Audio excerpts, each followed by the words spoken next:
into. So let's run right into it with the early offseason moves. We saw the first move of the offseason, and that was the Chicago Bulls sending Alex Caruso to the Oklahoma City Thunder for Josh Giddey. Gary, I'm going to send it to you first. What were your initial thoughts, and how do you see this playing out a year from now? To be honest, I thought it was a great move from OKC. To be honest, they really didn't give off too much. They had to kind of, I think Vaughn mentioned it, and sometime this during the basketball season that he thought they were going to get off Josh Giddey anyway because they were kind of redundant in that position in OKC. And I know Kev, I think you used to speak, and I don't know, maybe Vaughn, I can't remember which one of you guys were speaking highly of Josh Giddey, the year before because of him. He was having 17, 7 and 7 or something like that before. So it's probably Toddy. When Chet Holmgren was out, during that year. So, that time when he had the ball more and could do more, not do more, but, had the opportunity to do more, I feel like he flourished. And so I still believe that. I don't think this is one of those, we don't really have those in a lot of opinions nowadays, but I feel like this was a win-win for both teams. Like the OKC, which is great to see that they have a top 5 MVP candidate. And when you have one of those type of guys, you should really go all in and all that, you shouldn't be waiting and things of that nature. Cause I think they know probably been scarred. They can be gone in a hurry, as OKC knows when they lost their 3 MVPs in a way. And so I think they have all these picks. They have all these guys who, they were versus a team that they lost to a team that will end up going to the finals. So they're not too far from knocking on the door, as we've seen this year, being number 1 seed. They're really ahead of the schedule, to be honest with you. And I've always talked about me being a Kings fan. I feel like we're like toe and toe again. Technically, I guess people might think that they're ahead of us, but I feel like we're the young teams going at it. Who's going to really have that next spot in the West? And so them getting this was a big move, getting a vet who's won a championship, 3-and-D. Like Alex Caruso is a guy. I don't know if maybe Vaughn maybe looking at 3, maybe he's moving his eyes up, but defensively wise, all NBA, no one wants to. If anyone mention, anytime you hear ex-NBA or current NBA players talk about the best defenders, they talk about Drew Holiday. The second name they come out is AC's always his name. Alex Caruso comes out of their mouth. So him getting that nod and him being able to add addition to this team can take off the burden from already pretty good defensive team, guys. But SGA is not no slouch on defense. They have got Dort already on this team, as we know, who was guarding Luka this whole match. So that's just give another guy to throw out one of these guards that they have. They already know their depth in the scoring position with the system they ran this year. So this is a great move from them. I wish our Kings would have done it, but hey, we're going to see. We still got a lot of offseason to go to see where we land. So, yeah. So before I swing it to you, Alex, I don't know if you saw, Gary, but the Kings did. We swung and we missed. We offered 13, and they said, 13? There's nobody at 13 better than Josh Giddey. And they usually teams take the pick over the player because, the unknown of what we know. And now you have to extend Josh Giddey. So there's a lot of things going on in Chicago, but I've been seeing a lot of things that they were just trying to find a replacement for Lonzo Ball, man. You paid all that money for him to be a playmaker, and then he hasn't played in 2 seasons, I believe, maybe 1.5. I don't know exactly. But, Alex, let me get your thoughts on Alex Caruso and getting traded to OKC for Josh Giddey. So it was a straight-up trade. Straight-up trade. No picks, no money, no nothing, no season tickets. That's so interesting. Like, how did the Bulls even come? Because I think the Bulls should have blew it up last offseason. So it's kind of like they're trying to go that way. I know DeRozan is a free agent. So he's probably going to leave. They need to trade Zach LaVine and Vucevic, and they'll probably keep Kobe White. But Kobe White's good. I didn't want to mention him. He's really good. Like I think when you try to rebuild, you not rebuild around him, but like he is a part of that rebuild. Him and Josh Giddey are really complimentary. I feel like I think he brings a lot. I think he got really exposed, and he's young, and it got into his head. And I think now with this move, I'm really interested to see how Josh Giddey responds, because that's what matters in this whole scenario. I think Alex Caruso going to OKC, I think that's a great pickup for them. Like you guys said, another defensive anchor. Maybe he starts, maybe he comes off the bench. I don't know. But I think that's great for OKC, trying to win now, trying to always improve, especially because you're in the West. You know Denver is going to come back with vengeance next year. You know the Timberwolves are going to get more. They're now hungry for that, right? After they went to the Western Conference. You know Dallas is still up there because they just got back from the from the finals. So you always have to improve. I like this pick. I'm interested to see what OKC does, like going into this offseason? Are they going to get someone else? Are they going to get like another big name? I do like Klay Thompson on this team. Would Klay Thompson move to OKC from Golden State? Probably not. Hey, they're going to pay him more than what Golden State paying. I mean, I get it. I don't ever get me wrong, but I mean, like, just lifestyle change, I think that's very drastic. And maybe he does, maybe he doesn't. But I'm interested to see what OKC does more in this offseason. Definitely. And before I swing to Utah, we got some comments that we're going to get to from Dad Dent. There was a fire sale in Chicago.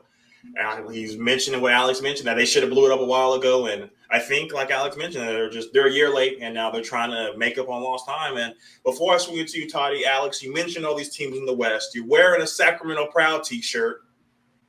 Where do we fall in the mix? Well, you guys got the pickup from Malik Monk. That's huge. So now it's you guys, but you got a t-shirt. Anyway, I think that's huge, right? Don't make me get my De'Aaron Fox jersey, Kel. I think last year, injuries really hindered this team from going deep into the playoffs or even being like a higher seed. But I mean, you need some more. We'll get into the Kings later. I just wanted to mention you having a t-shirt and not mention. Oh, my bad. Okay, You're all I'll keep it for myself. You're all good. So, Toddy, let me get your thoughts next on the Bulls sending Alex Caruso to Oklahoma City Thunder for Josh Giddey. I thought it was kind of strange that Sam Presti was able to finesse a trade without giving up one of his millions of trades that he has in the next and up-and-coming drafts. You meant to say picks, yeah? Yeah. So I just think that I guess this is a fair trade wise. And the reason why I was looking up Garry is because I was thinking about, was Alex Caruso on that bubble championship team? And I was like, oh, he actually was. So yes, Alex Caruso is indeed a champion. I think he's one of the better defensive players in the league. I think we can all agree on that. Josh Giddey didn't really play too well in the playoffs, just based off of the fact that the matchups weren't really in his favor. Josh Giddey can't really shoot. Kind of needs the ball in his hands and isn't really a great shooter. When things start to get really tight in the playoffs, you need a lot more shooting and a lot more spacing. And when you're not able to space the floor out, you're not really going to play. So his minutes kind of dwindled in that Dallas Mavericks series that ended in 5 games. So, I mean, this Bulls team, like Big Dent said, it's a fire sale in Chicago. Alex already kind of alluded to it, talking about her saying that there was supposed to be a fire sale last year, as we all were kind of hinting towards that.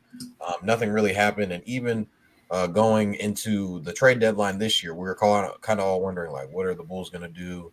Are they going to get rid of DeRozan? Are they going to get rid of Vucevic? And they kind of just, didn't really do – they didn't do anything at the trade deadline. And they kind of just waited it out. They made a play. They won a play-in game. So Chicago's they're fighting now. They're fighting for contention still. So they're in that place where you don't want to be really bad, but you don't want to be really good. They're kind of stuck in the middle. That's kind of what they are right now. And I feel like now they kind of their identity. Lonzo Ball is probably out of there. Kobe White is a young piece for them going forward. I think DeRozan's out of there. I think Levine's out of there. And I think Vucevic will probably get out of there too. DeRozan's already a free agent, so they probably won't be able to get anything for him. Levine, they're going to try to get whatever they can. I imagine they might try to get rid of a guy in Ayo Dosunmu and trying to get – he's another good young player that could probably do really well on a good team. So Josh Giddey kind of going to this team is kind of like, okay – he can kind of do whatever the fuck he wants. He's probably going to start and be able to kind of contest him for a job. Now, on the OKC side, Alex Caruso is just another piece added to this OKC team. I would imagine that OKC extends him. I think he's eligible for like an $80 million extension.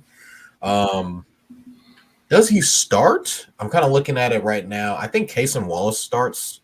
You would probably have Cason Wallace, Shea. I'm blanking on. Jalen Williams, Chad, and Lou. And then say that one more time. Isaiah Joe, I think that's his name. Isaiah Joe could start, but it kind of just depends on the lineup. He was another guy that I was kind of thinking about. If you need more spacing, more shooting, you could probably start. But I feel like he'd be a great 6-man. I just think from a guard perspective, Cason Wallace ends up taking that role. He saw a lot of minutes into the playoffs in place of Josh Giddey. Those two were kind of taking Josh Giddey's minutes. So Isaiah Joe and Cason Wallace were taking those minutes in the playoffs. So you probably might see a lot more of them going forward in next year's season. But Alex Caruso, you could fit him into the starting lineup for defense purposes, kind of like when they had Thabo Sefolosha starting over James Harden a long time ago in OKC, when obviously James Harden was a better player, but they just had Sefolosha in there to kind of just lock up whoever their best player was. So great. I don't really know what it looks like. I feel like the OKC definitely won this trade because they didn't have to give up any picks. So I think OKC won this trade, and yeah, Giddey might play all right for Chicago, but they're gonna be a shit team next year. So yeah, and you guys all had a lot of good points. There's a couple things that I wanted to mention. Down the stretch, we all mentioned that the Oklahoma City Thunder had to sit down Josh Giddey, because if you can't shoot and you can't defend in the playoffs, like Alex mentioned, you're gonna get exposed. We've seen it with Rudy Gobert. We've all named countless players that we've seen get played off the court. So for him to get benched in Game 5 and throw in Isaiah Joe in there, and they realize that, like Toddy said, Isaiah Joe maybe isn't ready for that starting lineup. So you have to go and find a way to better your lineup. They mentioned it. Sam Presti mentioned that they went to Josh and said, "Look, we need to revamp our team and our lineup, and that means you're going to come off the bench." And Josh said, "Yeah, no, not here." So they traded him away, and you're trading away someone that you couldn't play down the end of final stretches of games to someone that you can. Like Toddy or like Garry mentioned, this is first team all defense, 40% from the three. He had 82 steals, which was the most in the NBA last season. I know it's percentage-wise, that's why he wasn't the official steal champ.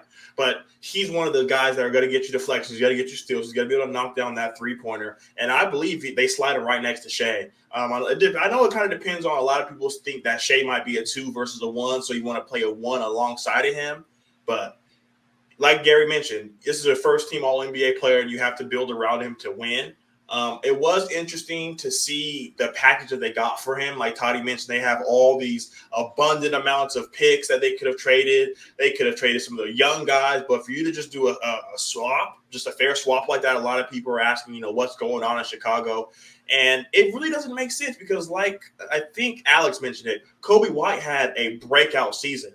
And how did he have that breakout season? With the ball in his hand. So now does he become the 2? Because Giddey can't play off ball. So you're starting to rebuild, like Alex mentioned, around a guy like Kobe White, but you're bringing in a guy to take the ball away from him. And you're not going to trade for Josh Giddey and trade away a first-team all-defensive player to not extend Giddey. So where are the Chicago Bulls going? They don't have any of their picks because they traded for DeMar. So like Alex mentioned, the Zach LaVine could be next. You have the big man, Nikola Vucevic, you could be next. They have some bets on that team that can be traded away. But the Bulls are going to have to do something because, like Toddy mentioned, they're in the gray area. They're not bad enough to get a top pick, but they're not bad enough to not make the play-in. So they're not bad enough to be the 11th seed, but not good enough to be the 15th seed. So they're kind of stuck in no man's land. And another thing that I want to say on this before we pass it off, this is going to paint a different picture of Jalen Williams in our eyes, a.k.a. J-Dub. Because we saw it in the Western Conference or the second round of the playoffs, he's burning all his energy on one end trying to guard Kyrie Irving. So you're telling me Jalen Williams gets to guard the third best player?